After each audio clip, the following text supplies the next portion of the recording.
Everyone, good afternoon everyone. Hope everyone is doing well. So today we'll discuss few topics relating to the types of senses, and then we'll discuss the meaning of planned sense, and then we'll discuss two important theories of planned sense, that is force field analysis, and then the second one, Levin's sense model. Okay, so let us start. First, the types of senses. So there are two types of sense. First one is reactive sense and the second one is proactive sense. Reactive sense means what? After the happening of a particular contingency or event. I repeat, after the happening of a particular contingency or event, if any kind of changes occurs in a business, then that is called reactive sense. And proactive sense means what? Before the happening of a particular contingency or event, if the businesses make changes of their strategy in advance, then that is called proactive sense. Okay, I will let you know what is proactive sense and what is reactive sense with a very beautiful example. Okay, so you see, few years earlier in India, the cell phone network companies, they were providing 3G network services to Indian consumers. Okay, few years earlier, this telephone network companies, they were providing 3G network services in India. So Airtel, it was the first company who first launched 4G network in India. So what happened? The Airtel, they made a market study, and then they came to know that Indian consumers want fastest network service, and that's why, as a proactive basis, initially it was introduced by Airtel. Yes, Airtel, they first introduced 4G network in India. And you see, so the strategy of Airtel, you can say it, or the sense of the Airtel, you can say it as an example of proactive sense. And you see, as a reaction of Airtel's 4G introduction, the other cell phone network companies like Reliance, Vodafone, Idea, or BSNL, they also introduced 4G network in India. So you see, Airtel, they have made a proactive sense, and the other cell phone network companies, they have made a reactive senses. Okay, so proactive sense means what? Analyzing the business environment and then getting ready for a new kind of changes to meet the future need or to meet the future contingencies or event. So similarly, now Airtel is planning to introduce 5G network in India, because Airtel, they are making market survey and they are coming to know that nowadays Indian consumers want more fastest network with more speed and more accuracy, and all the things are there, and that's why Airtel, they are planning to introduce 5G network in India.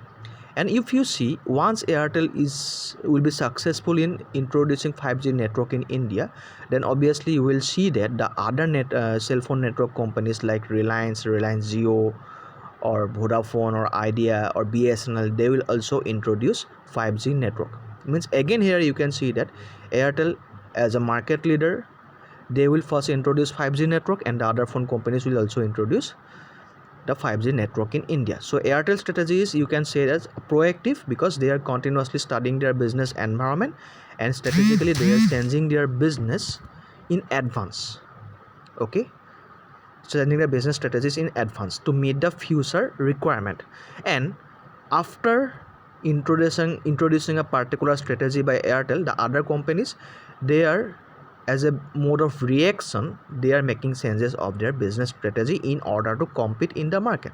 So other cell phone network companies, it is a kind of reactive sense, or it will be a kind of reactive sense. I hope it is clear to everyone. Okay,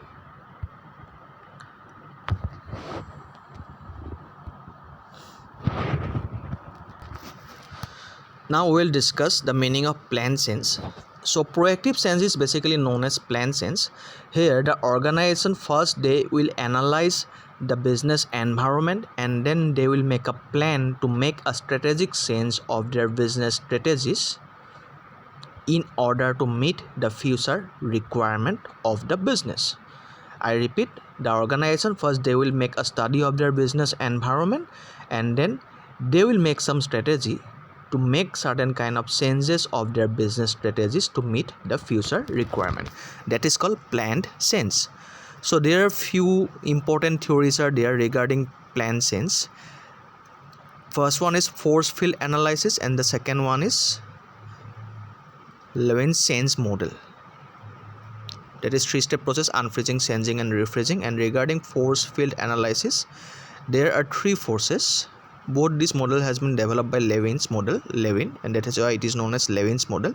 So first we will discuss what is force field analysis. Okay. So now we'll discuss force field analysis. So in force field analysis, two opposing forces are there. One is restraining force and the other is driving force, and there is another condition that is known as quasi-static equilibrium. So first we will know what is driving force. Driving force means was those forces or those factors which compel a business to make changes of their business strategies. Okay.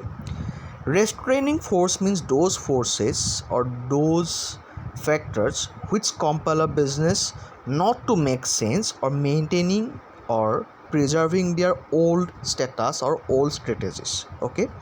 And quasi-static equilibrium exists when both the restraining force and driving force are having equal weightage or equal importance. So I repeat, driving forces means those forces or factors like technological changes which compel a business to make changes of their business. Restraining force means those forces which compel a business not to make changes of their business or maintaining their or preserving their old status or old strategies. Okay. And quasi-static equilibrium exists when both the restraining force and driving force are having equal weightage or importance. I will give you one example here.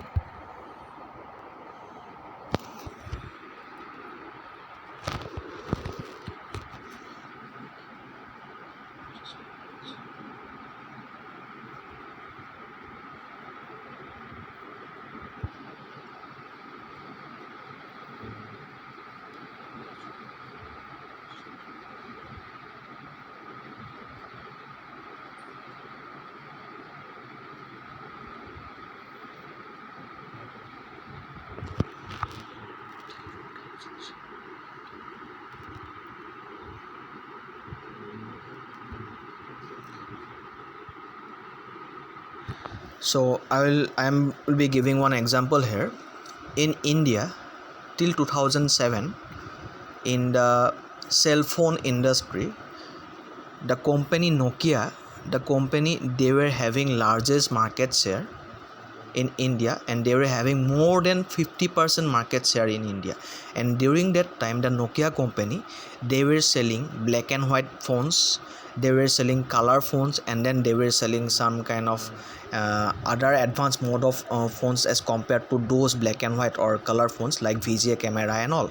And during that time, the Nokia company was very popular in India, and they were having largest market share, that was more than 50% market share. Okay.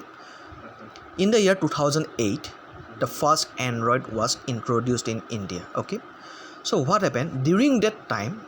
The cell phone market industry, the situation or the sensing need of customers created an alarm or early warning to Nokia company to upgrade their cell phones by introducing latest technology. Okay, so you can see that for Nokia company it was a driving force. What was the driving force? The driving force was to upgrade their cell phones by introducing latest technologies. Whereas during that time, the Nokia company, they were having a strong restraining force. What was that? The restraining force was they were having a largest market share, and their cell phones was too popular in India. So yes, during that situation, two forces are there for Nokia company. One is restraining force. What is the restraining force? The restraining force was they were having largest market share, their cell phones was too popular, that's why they need not to upgrade their cell phones, because they were having largest market share. Okay. And what was the driving force? The driving force is what? The changing technology and changing consumer need compel the Nokia company to upgrade their cell phones with latest technology. But what happened during it means what a situation of quasi-static equilibrium exists where both the driving force and restraining force for Nokia company was having almost equal weightage or importance. So you see, what did Nokia do? Nokia, they gave more importance on their restraining force, means they gave more importance on preserving their status quo or maintaining their status quo without making any changes, because and accordingly they did not upgrade their cell phones with Android or with latest technology. In the year 2008, the Motorola company, they introduced the first Android phone in India, and once the Android phone introduced in India, there is a remarkable change in the cell phone market in India, and till the end of 2013, the market share of Nokia company was reduced to only 5%. You see, the same company till 2007 they were having 50% market share.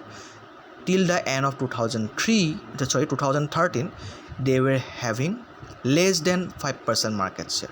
Why? Because the Nokia company, they choose to maintain their old status quo of producing only simple phones, whereas the Motorola company, they introduced Android, and similarly the other cell phone companies like Samsung or other phone companies, they also introduce Android system, and accordingly the Samsung, Motorola, these kind of phones became popular, and these companies, they enhance their market share because they were giving more concentration on their driving force.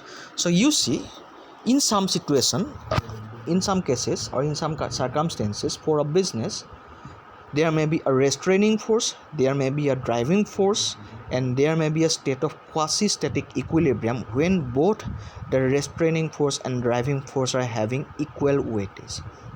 But at this time or at this stage, it is very crucial for the businessman or business manager or business owners to take important decision whether to go for driving force or whether to go for restraining force.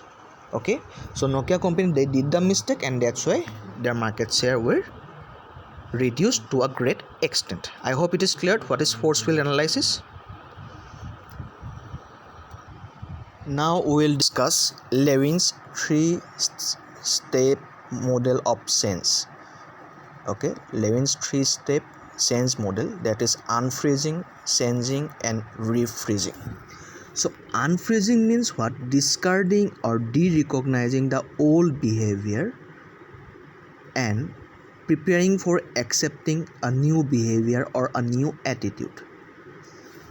So in an organization, situation may compel the employees to discard or to de-recognize their old behavior and preparing themselves for accepting new behavior or attitude. In unfreezing situation, the organization may provide certain kind of remuneration, promotion, or reward to those employees who are having the willingness to change. Okay, and the same organization may provide punishment to those employees who are having no willingness to change. For example, in an organization, suppose a new technology has been introduced. Okay, so if a new technology has been introduced, then obviously the employees, they need to upgrade themselves with the old technology. So with the new technology, they need to upgrade themselves with the new technology, and they need to discard the old technology. Okay, but at this stage, you see, few employees, they may have the willingness to accept the new technology, but few employees, they may not have the willingness to accept the new technology. So in this case, the organization, what they will do, they will provide certain kind of promotional measures to those employees who are ready to use the new technology, or they will provide certain kind of punitive measures to those employees who are having no willingness to adopt the new technology.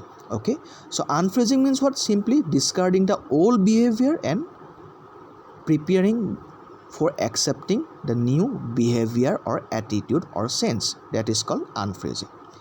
So sensing means what? Wiping out the old behavior and accepting the new behavior with new attitude, with new value, and so on.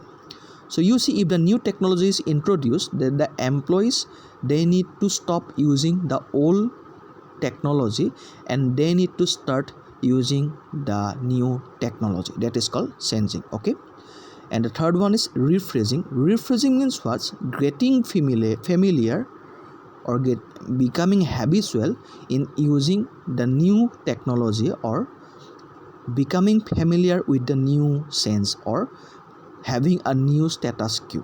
Okay, so if the new technology has been introduced in the organization, then rephrasing stage starts whenever the employees, they start using the new technology, they become familiar in using the new technology, or they become habitual in using the new technology. That is called rephrasing. So these are the two important theories of plan sense. I hope it is clear to everyone. Okay, thank you.